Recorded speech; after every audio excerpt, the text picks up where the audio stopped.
우리나라가 내일부터 일본의 화이트리스트에서 제외됩니다. 우리 정부가 대화의 끈을 놓지 않고 있지만 일본은 계속 외면하고 있습니다.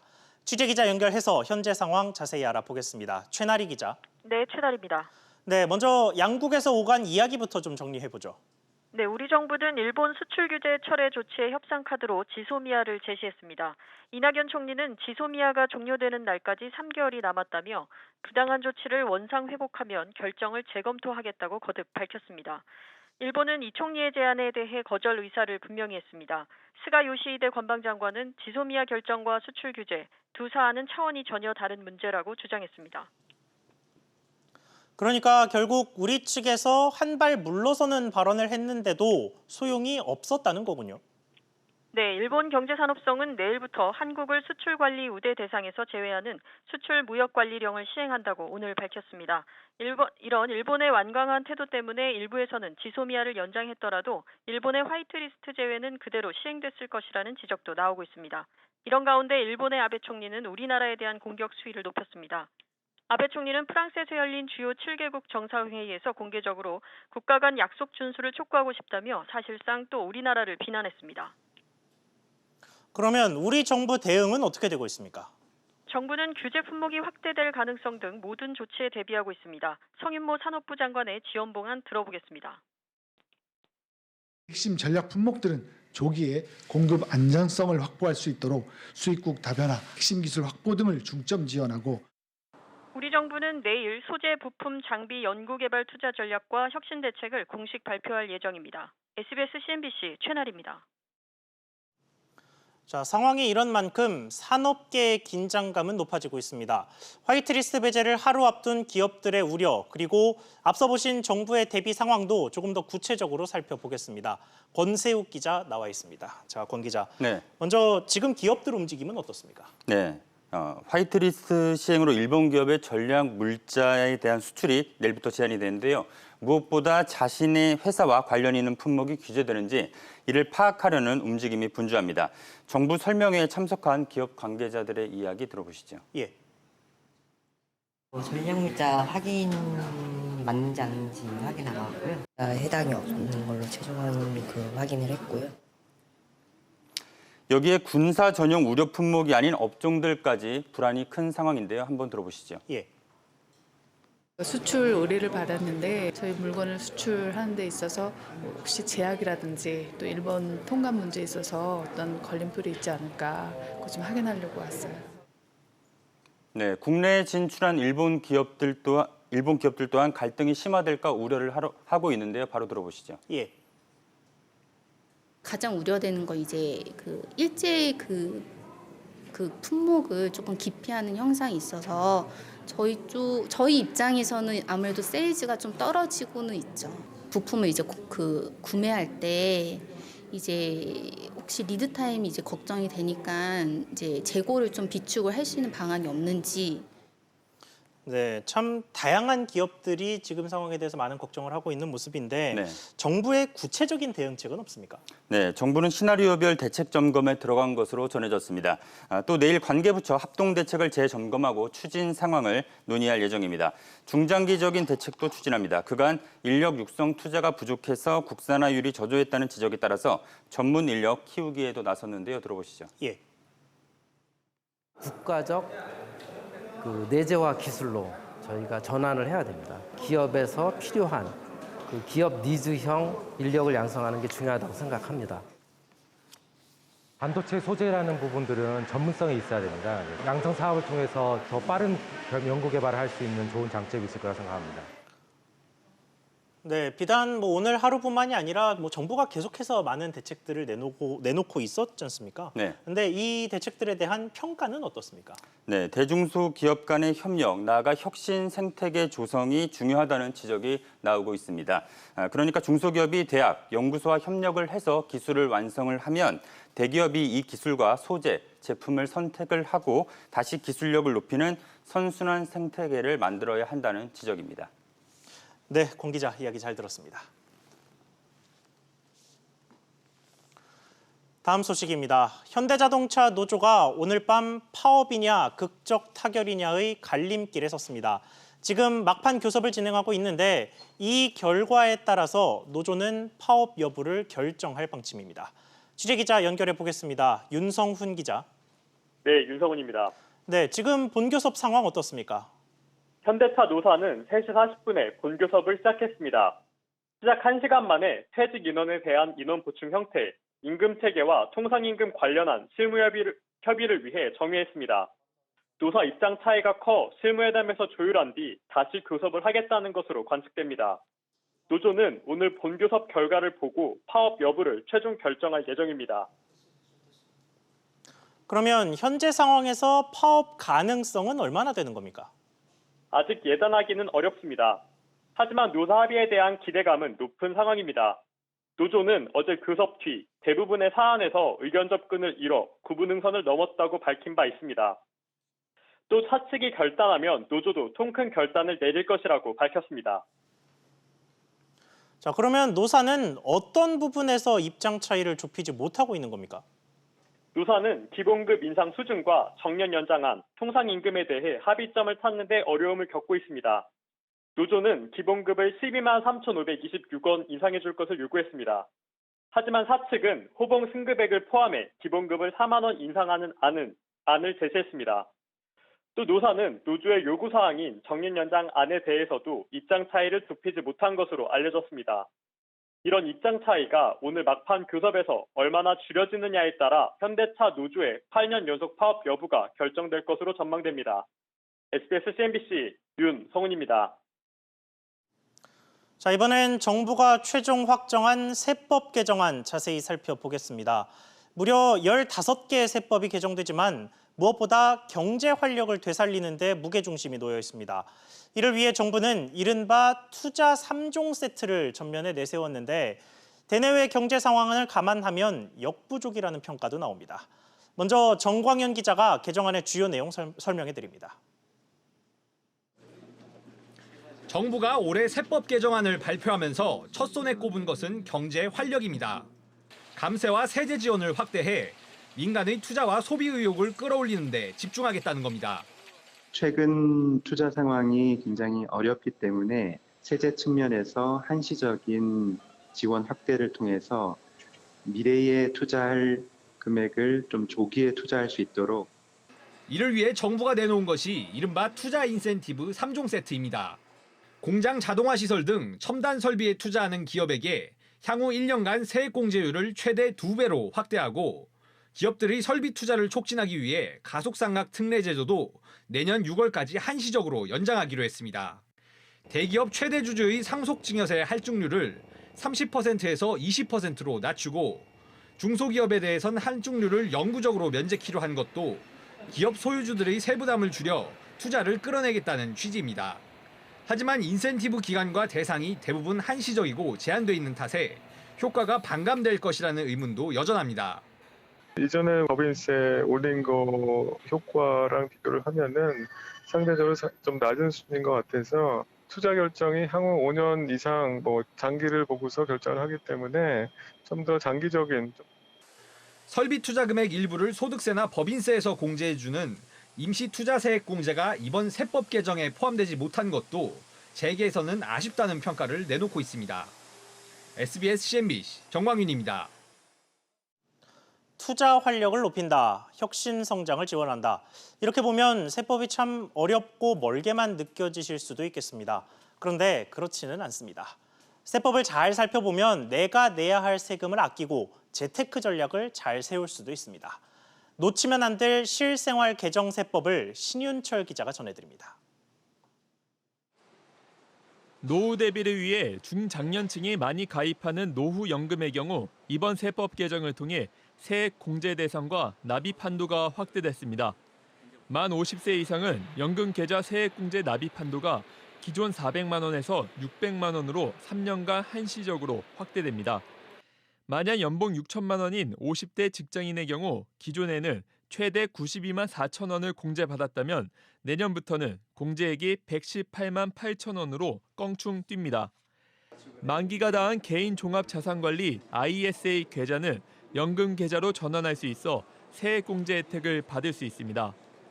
연금저축과 IRP에 가입하고 ISA를 연금저축으로 전환했을 경우 내년부터 3년간 세액공제를 받을 수 있는 연금자산이 최대 1,200만 원으로 확대됩니다. 신용카드 소득공제가 3년 더 연장된 것도 챙겨볼 부분입니다. 연봉의 25%를 초과하는 금액에 대해 신용카드는 15%, 현금 영수증과 체크카드는 30% 소득공제를 받을 수 있고 제로페이로 결제하면 공제율이 40%로 높아진다는 것도 활용할 수 있습니다. 노후 자동차를 바꿀 예정이라면 내년 상반기가 적기가 될 수 있습니다. 이번 세법 개정을 통해 15년 이상 된 노후차 교체 시 개별 소비세를 70% 감면해주기 때문입니다.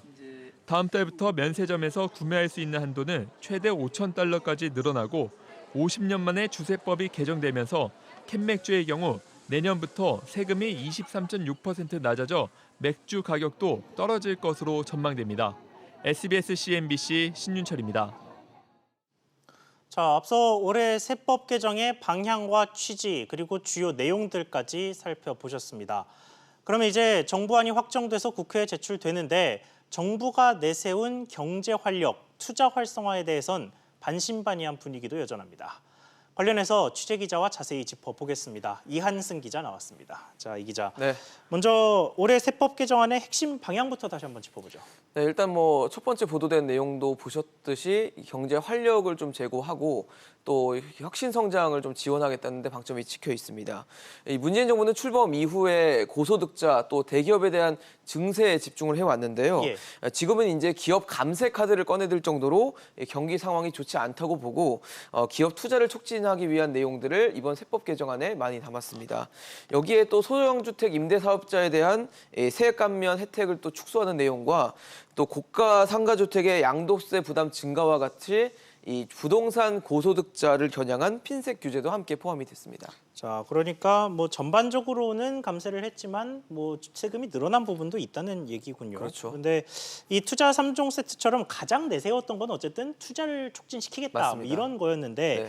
여기에 대해서 경영계 반응은 어떻습니까?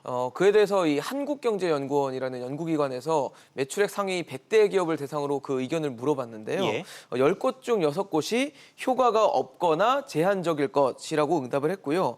지금 보시는 것처럼 긍정적인 효과가 있을 것이다라고 기대한 기업은 20%에 불과했습니다. 이 투자 세액 공제 조치가 한시적인 조치인데다가 이 공제 대상이 특정돼 있다 보니까 효과를 기대하기 어렵다고 봤다는 게 한경연 측의 설명입니다. 물론 개정 취지 자체는 이 경제 상황을 반영한 적절한 대응이었다라는 평가가 당시에는 다수로 나오긴 했지만 조금 더 과감한 세제 지원이 아쉽다는 평가도 나오고 있습니다. 자, 그러면 경영계가 요구했던 거는 어떤 수준입니까? 일단 2017년에 폐지된 그 임시 투자세액 공제라는 제도가 있는데요. 이 제도의 부활을 기업계에서는 많이 원했습니다.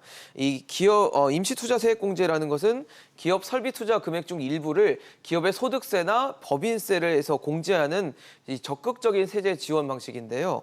정부도 이 방안을 막판까지 고심을 했지만 이 방안이 도입돼서 부활될 경우에는 이 대기업 세부담이 너무 낮아질 수 있다는 우려 때문에 이 최종 세법 개정안에서는 뺀 것으로 알려졌습니다. 또 법인세 인하도 기업들이 요구하는 방안 중 하나입니다. 지난해 법인세 최고세율이 24.2%에서 27.5%로 늘어나면서 기업들의 세부담도 함께 커졌기 때문인데요. 경제협력개발기구 OECD 평균보다 한 4%포인트 높은 수치인데다가 미국이나 일본 같은 선진국들이 법인세율을 낮추는 어떤 세계적인 흐름과는 또 역방향으로 역행하고 있다는 지적이 나오고 있기 때문입니다. 하지만 세제를 담당하고 있는 기획재정부는 법인세율 높인 지 얼마 안 됐고 또 법인세율의 20% 이하로 적용하는 기업들이 전체 99.6%로 거의 대부분을 차지하기 때문에 이 법인세율 인하 자체는 검토하지 않고 있다고 밝혔습니다. 그렇군요. 이 기자 이야기 잘 들었습니다. 정부가 오늘 추석 민생 안정 대책을 발표했습니다. 중소기업과 소상공인에게 추석 자금 96조 원을 지급하고 근로장려금과 자녀장려금으로 5조 원을 지원합니다. 오정인 기자의 보도입니다.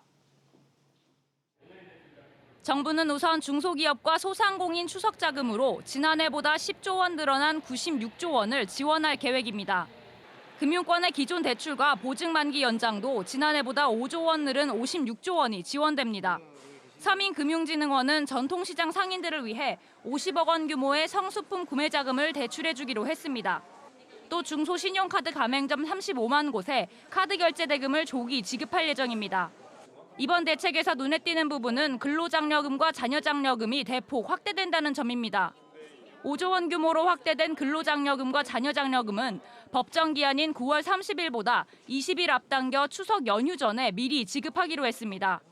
소비 활성화를 위해선 온누리 상품권 3,700억 원, 지역사랑 상품권 7,543억 원을 판매하기로 했습니다. SBS CNBC 오정인입니다.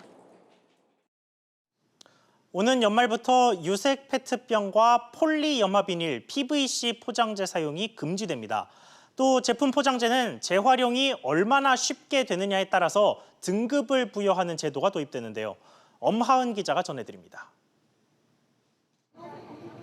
오는 12월 25일부터 재활용이 어려운 갈색 맥주 페트병 등 유색 페트병이 시장에서 퇴출됩니다. 또 제거가 어려운 일반 접착체를 이용해 페트병 표면에 라벨을 붙일 수 없고 식품용 랩이나 포장용 투명 필름 등 폴리염화 비닐도 재활용 과정에서 유해 물질을 발생시킬 수 있어 사용이 금지됩니다. 환경부는 각 업체에 개선 명령을 내리고 1년 뒤에도 개선되지 않으면 제품 판매 중단 또는 최대 10억 원의 과징금을 부과할 방침입니다. 이와 함께 재활용 가능 정도를 나타내는 포장재 등급제도 시행됩니다. 포장재 재질 구조 기준 설정하고 그다음에 재활용 용이성에 따른 등급 평가 그리고 그 등급을 표시하는 내용입니다. 그래서 내일부터 하위법령 개정안을 입법 예고할 계획입니다. 종이팩과 유리병, 알루미늄 캔 등 총 9종의 포장재는 앞으로 재활용 등급 평가를 거쳐 최우수와 우수, 보통 어려움 등 4개 등급으로 분류되고 부여받은 등급은 제품 표면에 표시되도록 해 소비자가 한눈에 재활용 용이성을 판단할 수 있도록 했습니다. 생산업체는 등급에 따라 재활용 분담금이 차등 부과됩니다. 환경부는 제도 시행 초기 업계의 적응과 준비 기간이 필요하다고 판단해 법 시행 후 9개월간 계도 기간을 둘 방침입니다. SBS CNBC 엄하은입니다. 정부의 이번 장관급 인사 중 한 명인 조성욱 공정거래위원장 후보자가 취임 이후에 펼칠 정책 방향을 밝혔습니다. 특히 대기업의 일감 몰아주기 등 불공정 행위를 바로잡는 데 힘을 쏟을 것이라고 말했는데요. 조 후보자 간담회 다녀온 취재기자와 이야기 나눠보겠습니다. 김환진 기자 나왔습니다. 자, 김 기자. 네. 먼저 조 후보자가 가장 중요시하는 정책은 뭐였습니까? 역시 재벌 개혁입니다. 조 후보자는 총수 일가가 소수 지분으로 지배력을 행사하고 또 계열사의 일감을 몰아주는 관행 등을 최우선 개선 과제로 꼽으면서 불공정 행위 등 법 위반이 나타나는 경우 엄정한 법 집행이 뒤따를 것이라고 경고했습니다. 조 후보자는 유명 선수와 무명 선수에 똑같은 규칙을 적용하는 심판을 비유로 들면서 기업 규모를 따지지 않고 엄정하게 법 집행을 하겠다고 밝혔습니다. 규제의 실효성을 높이기 위해서 관계기관과의 협력 강화도 강조했는데요. 한번 들어보시죠. 예. 그간의 제도적 개선과 시장 시스템의 변화에 맞추어 일감 몰아주기 규제 등 실효성 있는 행태 교정에 주력할 생각이며 이를 위해서 국세청 등 유관 기관과의 자료 공유를 통해 협력 체계를 구축하고자 합니다. 자, 그리고 최근 한일 관계라든지 미중 무역 분쟁 같은 것들 때문에 국내 중소기업에 대한 여러 관심이 좀 높아진 상황인데 네. 이에 대해서도 이야기가 좀 나왔습니까? 네, 말씀하신 대로 조 후보자는 일본 수출 규제와 미중 무역 분쟁 등 대내외적 상황이 급변하는 가운데 국제 분업에 지나치게 의존해온 대기업들이 한계에 부딪혔다고 설명했는데요. 이를 해결하기 위해서 대기업이 혁신적이고 경쟁력 있는 중소기업을 찾아서 장기적인 성장 파트너로 키우는 상생협력 생태계를 구축하겠다고 밝혔습니다. 여기서 다시 한번 대기업의 일감 몰아주기가 언급되기도 했는데요. 중소기업에게 어려움을 겪게 할 뿐만 아니라 대기업에게도 비효율적이라고 말했습니다. 자, 그런데 오늘 간담회 내용을 보니까 정보통신 기업 얘기도 좀 있던데 이거는 뭡니까?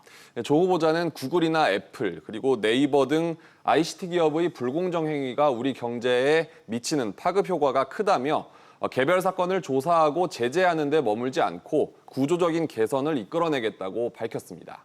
조 후보자는 또 플랫폼이나 빅데이터 사업자들이 정보를 독점하거나 또 독점적 지위를 이용하는 것이 문제가 될 것으로 본다고도 말을 했는데요. 불법 행위에는 엄정하게 대응하되 또 지나친 개입으로 혁신 성장을 가로막지 않도록 조심하겠다고 덧붙였습니다. 네, 김 기자 잘 들었습니다. 사회적 참사 특별조사위원회가 가습기 살균제 진상규명 청문회를 시작했습니다. 첫날인 오늘 SK케미칼과 애경 등 사태에 책임이 있는 기업들은 피해자들에게 공식 사과했지만 보상 문제에 대해서는 말을 아꼈습니다. 취재기자 연결해 보겠습니다. 김성훈 기자. 네, 김성훈입니다. 네, 먼저 오늘 청문회에서 새롭게 나온 내용이 있습니까? 네, 특조위는 오늘 청문회에서 가습기 살균제 사태에 책임이 있는 SK케미칼과 애경산업이 지난 2017년 상황 수습을 위한 협의체를 만들었다고 밝혔습니다. 특조위가 공개한 내부 회의록에는 두 기업이 검찰과 공정거래위원회의 내부 동향과 환경부의 시험 진행 상황 등을 공유한 정황이 담겼습니다. 또 피해자 구제를 위한 특별법 개정안의 입법을 막기 위해 정계와 언론에 압력을 가하려 했다는 의혹도 제기했습니다. 이에 대해 두 기업의 전현직 임원들은 모른다거나 보고받은 바 없다고 답했습니다. 또 비공개 증인을 통해 SK케미칼의 전신인 유공이 지난 1994년 가습기 살균제 출시에 앞서 직원들에게 사용을 권유한 사실도 밝혔습니다. 자, 그러면 기업들의 입장은 뭐였습니까? 네, 최창원 전 SK케미칼 대표와 최동석 애경그룹 부회장은 공식 사과와 함께 피해자들의 고통에 공감하며 사회적 책임을 다하겠다고 말했습니다. 하지만 재판이 진행 중이라는 이유로 구체적인 피해 보상 방안은 밝히지 않아 야유를 받기도 했습니다. 오늘 청문회에 참석한 피해자들은 기업과 정부의 책임 있는 행동을 촉구했습니다. 내일도 청문회가 이어지는데요. 옥시 래킷뱅키저와 LG생활건강, 환경부와 국방부 질병관리본부가 질의를 받습니다. 앞서 지난 19일 특조위는 중간조사 결과 발표를 통해 군부대에서도 가습기 살균제를 사용한 사실을 확인했다고 밝혔는데 이와 관련한 질문이 쏟아질 것으로 보입니다. SBS CNBC 김성훈입니다. 수입 기준에 맞지 않거나 효능이 떨어지는 불량 한약재를 불법으로 수입한 업체들이 적발됐습니다. 전국 한의원과 약재 시장이 유통됐는데 일부 제품에선 기준을 초과한 중금속 물질까지 검출됐습니다. 장가희 기자가 보도합니다. 창고 안에 내용물이 가득 찬 포대들이 겹겹이 쌓여 있습니다. 포장을 뜯었더니 수입된 한약재가 우르르 쏟아져 나옵니다. 효능이 떨어지거나 검사를 받지 않아 성분도 알 수 없는 이른바 불량 한약재입니다. 수입업체 3곳이 2014년부터 지난해까지 수입 기준을 미달하는 불량 한약재 3,000톤을 들여오다 세관에 적발됐습니다. 반입된 한약재는 진주모, 오가피, 계피 등으로 모두 시가 127억 원에 달합니다. 업체들은 정상 수입된 한약재를 불량 한약재가 담긴 컨테이너 화물 앞에 검사용 샘플로 달아놓는 수법으로 한약재 품질검사기관의 조사를 통과해 온 것으로 드러났습니다. 규정상 수입할 수 없는 한약재는 정상 한약재와 섞어 품명을 위장하기도 했습니다. 불법 수입된 한약재들은 전국 약재 시장과 한의원 등에 납품됐는데 이 중 일부에서는 중금속 물질인 카드뮴이 기준치를 초과해 검출되기도 했습니다. 약사법 위반 혐의가 있는 한약재 약 115톤에 대하여 신속하게 수거 검사하였고 부적합 한약재 약 20톤을 긴급 회수 및 폐기 반송 조치하여 관세청은 수입업체 임직원 등 6명을 관세법과 약사법 위반 혐의로 입건해 부산지방검찰청에 고발하고 한약재 수입 실태에 대한 조사를 확대할 방침이라고 밝혔습니다. SBS CNBC 장가입니다. 도널드 트럼프 미국 대통령의 종잡을 수 없는 발언에 금융시장이 출렁이고 있습니다. 뉴욕 증시와 우리 주식시장 등 전 세계 증시가 트럼프 대통령의 말 한마디에 일희일비하는 모습입니다. 정윤형 기자가 보도합니다. 트럼프 대통령이 시진핑 중국 국가주석에 적이라는 표현을 썼다가 사흘 만에 말을 바꿨습니다. I think President Xi is a great leader who happens to be a brilliant man, and he can't lose 3 million jobs in a very short period of time. 그러면서 중국과의 무역 협상을 재개할 가능성을 내비쳤습니다. 외신에 따르면 트럼프 대통령은 중국 관리들이 미국 측에 전화를 걸어 협상 의사를 밝혔다며 조만간 협상을 시작할 것이라고 말했습니다. 미중 무역 분쟁 완화 기대감은 곧바로 세계 경제에 영향을 미쳤습니다. 뉴욕 증시는 모두 상승했고 코스피는 오늘 상승 출발해 장중 1920선을 회복했습니다. 하지만 지난 23일 미국과 중국이 서로에 대한 보복 조치로 추가 관세를 부과하겠다고 난타전을 벌일 땐 반대의 현상이 나타났습니다. 뉴욕 증시는 모두 급락했고 코스피는 하락 출발해 장중 1920선을 내줬습니다. 트럼프 대통령은 시진핑 주석을 적으로까지 표현해 미중 갈등이 고조됐던 시점입니다. 트럼프 대통령의 언급에 따라서 뉴욕 증시가 많이 흔들리고 있고 또 우리는 이를 감내할 만한 체력을 가지고 있지 않은 상황에서 일본과의 무역 마찰까지 더해져서 변동성 확대는 트럼프 대통령의 언급에 따라서 계속 이어질 가능성이 높다. 트럼프 대통령이 세계 경제 불확실성의 요인이 되고 있습니다. SBS CNBC 정윤영입니다. 서울 강남 지역에 있는 11개 자치구의 아파트 평균 가격이 10억 원을 넘어섰습니다. KB국민은행에 따르면 이달 서울 강남권의 아파트 평균 매매 가격은 10억 1천만 원가량으로 조사를 시작한 2008년 이후 처음으로 10억 원을 넘었습니다. 강북권 14개 자치구의 평균 가격은 6억 2천여만 원으로 나타났습니다.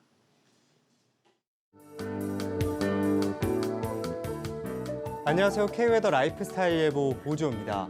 현재 전남 지역의 호우특보는 해제되면서 남부지방은 비가 조금은 줄어들었지만 제주 지역으로는 여전히 유지되면서 많은 비가 내리고 있는데요. 남부지방으로는 오늘 오후에 비가 대부분 그치겠지만 내일 아침부터 다시 비가 내리겠습니다. 그리고 제주도는 내일까지 계속해서 비가 내리겠고요. 내일 중부지방 내륙으로는 불안정한 대기로 5에서 30mm의 소나기가 예상됩니다. 따라서 내일도 외출하실 때는 우산을 챙기셔야겠습니다. 오늘 중부지방으로는 큰 무더위는 없지만 여전히 후텁지근한 날씨가 이어지고 있는데요. 내일도 서울의 낮 기온은 29도를 기록하며 덥겠고 비가 내리는 남부지방으로는 부산은 27도를 기록하겠습니다. 가을 기운이 다가오고 있긴 하지만 아직 덥습니다. 항상 체온 조절에 유의하시기 바랍니다. 중부지방은 낮 한때 소나기가 내릴 것으로 보여 우산을 챙기셔야겠고요. 낮 기온은 수원과 춘천 29도까지 올라 덥겠습니다. 동해안은 별다른 비 소식 없이 종일 구름만 많이 끼겠습니다. 남부지방은 아침부터 다시 비가 내리겠고요. 낮 기온은 광주와 전주 28도, 대구는 29도를 기록하겠지만 비가 오면서 체감온도는 이보다 낮겠습니다. 제주도의 비는 이번 주 목요일까지 이어지겠고요. 목요일에는 중부지방에 비가 내릴 것으로 전망됩니다. 날씨였습니다. 오늘 저희가 준비한 소식 여기까지입니다. 시청해주셔서 감사합니다.